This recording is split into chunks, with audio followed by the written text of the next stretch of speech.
Olá, pessoal! Meu nome é Bianca Coelho, aqui do Espaço Equilíbrio, e hoje eu vou trazer para vocês um vídeo sobre os personagens mais egocêntricos, tá bom? Antes que vocês falem assim, ai, Bianca, você esqueceu de fulano de tal, segura aí, que se vocês comentarem muitos outros personagens, a gente vai fazer uma segunda edição desse vídeo, tá bom?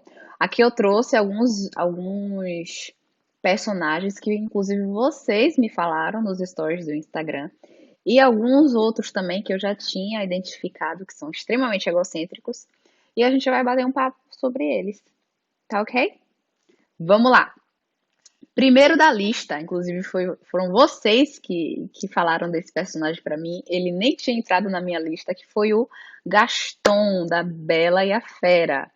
Gaston, gente, quando eu comecei a pensar, né, para analisar esse personagem, ele é um egocêntrico muito puxado pra vaidade, né? Ele tem, assim, essa vaidade pela aparência física, né? Não tanto quanto os outros, que eles pecam um pouco mais para inteligência, a gente vai chegar lá. Gaston, gente, ele poderia ter a mulher que ele quisesse naquela aldeia, mas ele quer justamente a que não está interessada nele. Por quê? Porque ele quer o desafio. E aí, gente, o Gaston, ele não quer a Bela só porque ele ama ela. Ele quer ela porque ela é a única que não tá nem aí pra ele, que não tá nem aí pra ele. Ele quer saber da conquista, ele quer saber do desafio, tá? Ele provavelmente o ego dele fala assim: não, não é possível que exista uma mulher nesse mundo que não se apaixone por mim. Olha o ego do cara. Nossa senhora, sim, queridos, existem mulheres que não caem no seu charme. Tá ok. Seguindo em frente, vamos falar um pouquinho de Darth Vader. Inclusive, quero deixar um agradecimento aqui para minha amiga Yasmin, que me ajudou aqui a falar de Darth Vader, porque acho que eu assisti os filmes de Star Wars apenas uma vez na vida, então não tem muito, né? Tá meio difícil para eu falar. Mas enfim, Darth Vader tem o nome, na verdade, de Anakin Skywalker.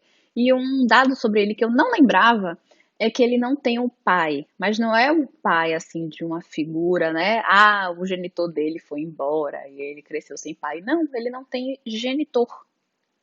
Não tem, né?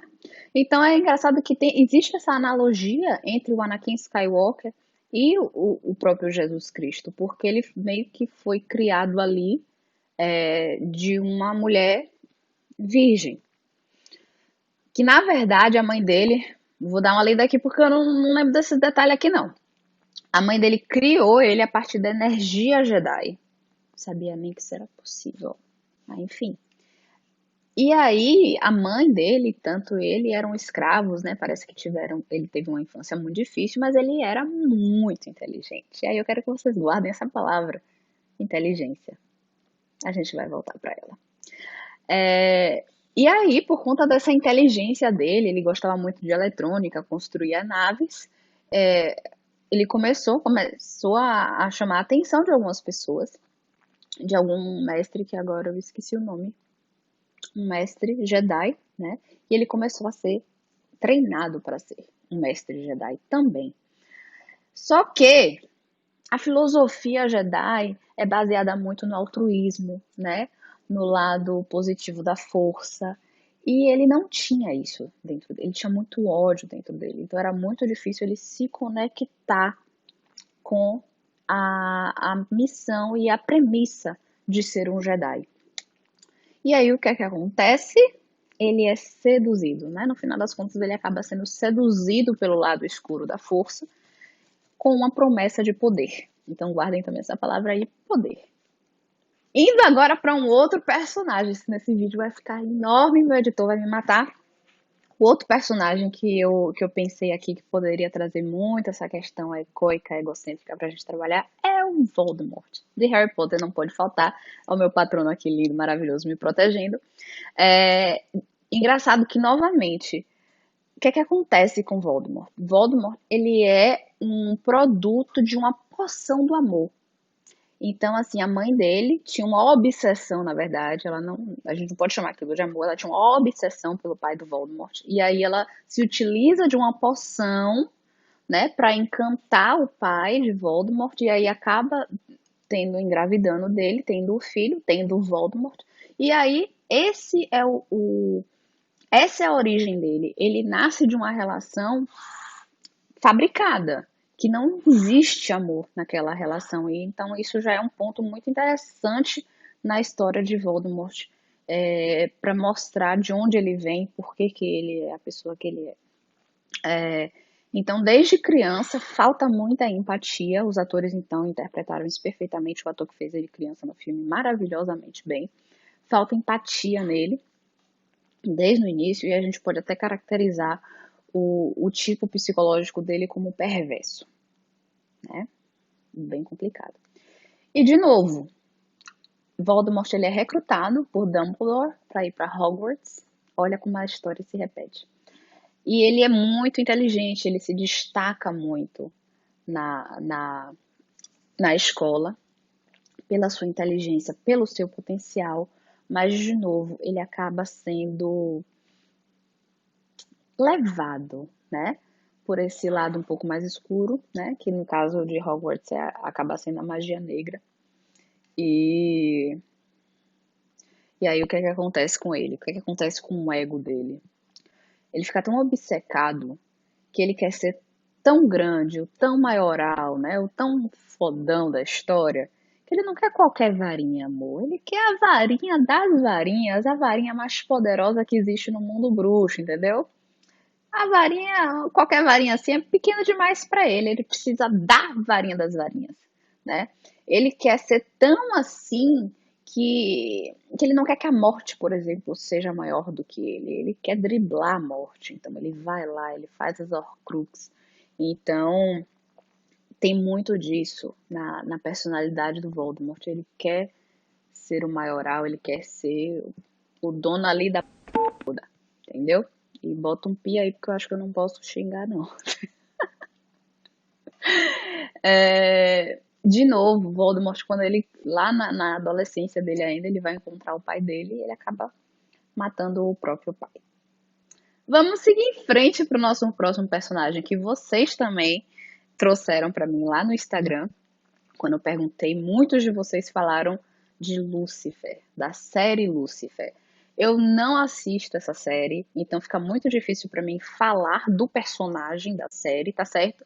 Mas eu pensei em trazer alguns aspectos da mitologia cristã, porque eu acho que tem muito a ver, e trouxe aqui também uma frase que eu achei que o Lúcifer da série fala.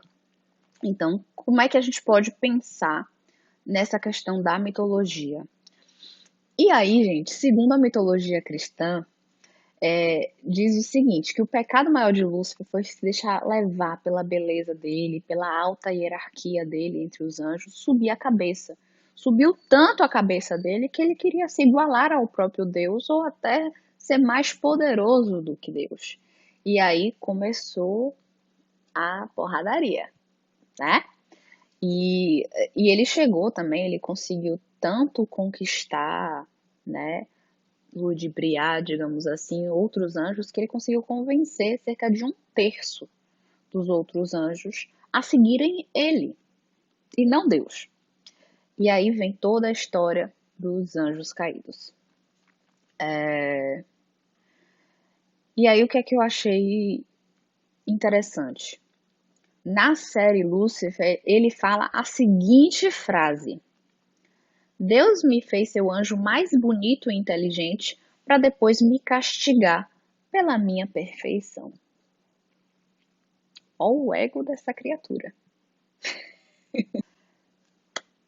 Vamos seguir agora para o próximo personagem, tá?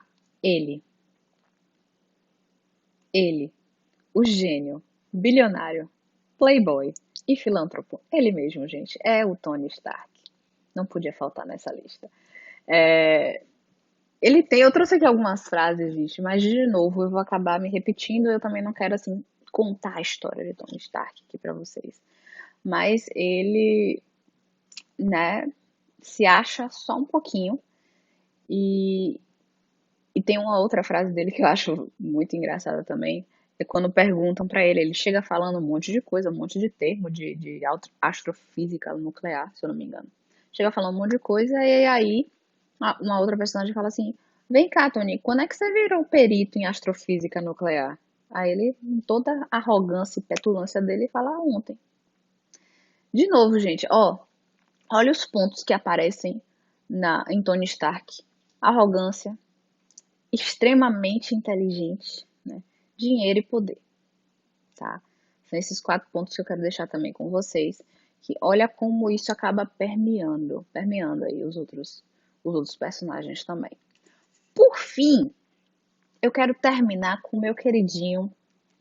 Por quê? Porque ele é meu queridinho. Porque apesar de ser extremamente egocêntrico, no final da história ele conseguiu integrar essa sombra dele, conseguiu entrar em contato com o ego. Por que que ele é meu queridinho, gente? Porque no final das contas ele acabou conseguindo integrar o ego dele.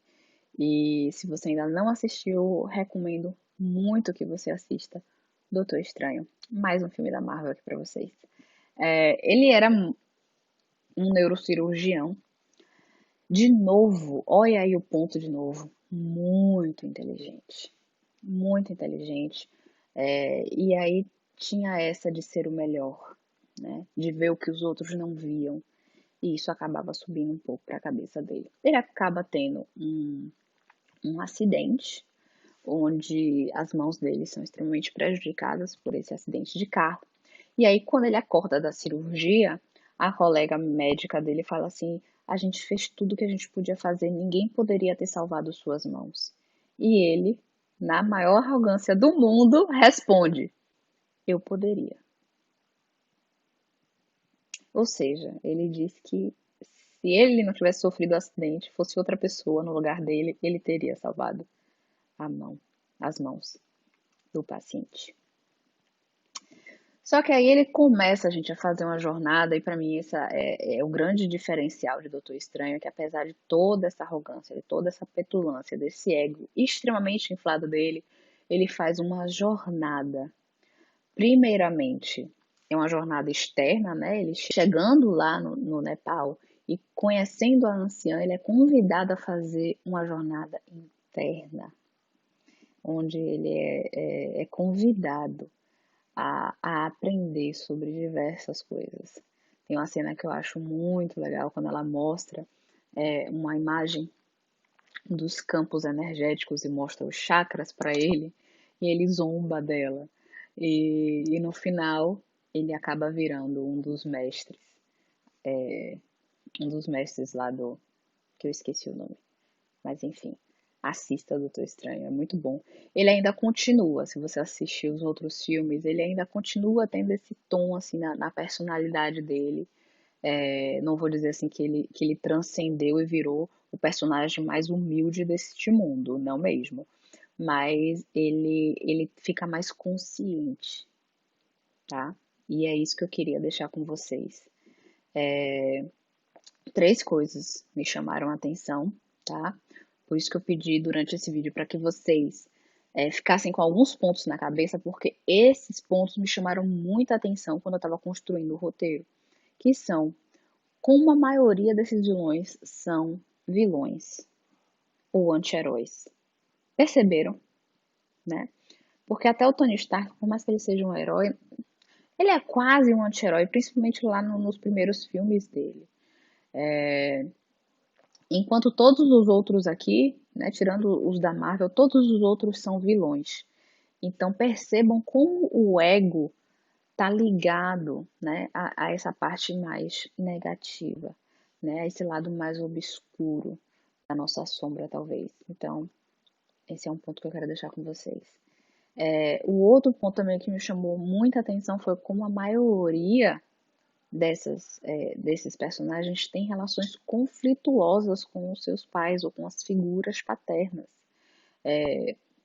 Tem alguns que a gente não faz ideia de como é que são, por exemplo, o Doutor Estranho, a gente não tem nenhum, né, que eu saiba, nos filmes, eu nunca li os gibis, a gente não sabe como é a relação dele com o pai dele, mas com o Tony a gente sabe que foi muito conturbada a relação dele com o pai, inclusive à medida que os filmes vão passando dentro do universo cinematográfico da Marvel, a gente vai vendo como ele vai fazendo as pazes com o pai dele, como ele vai resgatando algumas coisas, e isso acaba sendo muito legal na evolução desse personagem, para ficar, inclusive, um pouco menos egocêntrico. Mas enquanto todos os outros, Gaston também a gente não tem referência do pai de Gaston. Mas tanto Darth Vader quanto Voldemort e quanto o próprio Lúcifer, eles têm esse rompimento com o paterno muito interessante, que eu achei um ponto legal para a gente refletir, a gente pensar, talvez fazer alguma análise, né? Por que será que essas figuras mais egocêntricas têm relações conflituosas com os seus pais, com essas figuras paternas? Não é mesmo? Ah, sim.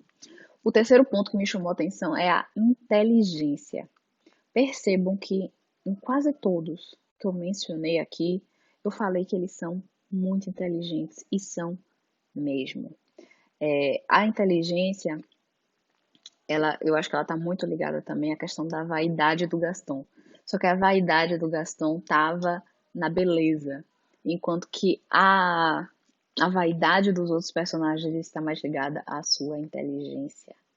Ai, porque eu sou mais inteligente do que todos, então logo eu sou melhor do que todos, né? O Lúcifer, eu acho que ele entra nas duas categorias, né? Tem um pouco de vaidade por se achar o mais belo anjo de todos e, e mais inteligente também. Então é isso, galera. Comenta aqui embaixo se eu esqueci de algum personagem. Eu já sei que muitos vão falar de Deadpool, eu sei. Se vocês quiserem uma parte 2 e queiram que eu inclua Deadpool, coloca aqui embaixo nos comentários, tá certo? E me fala se eu esqueci de mais algum personagem, se você quer que eu comente sobre mais algum deles. Me conta aqui embaixo também o que é que vocês acharam. Deixa o like de vocês e a gente se vê no próximo vídeo. Tchau!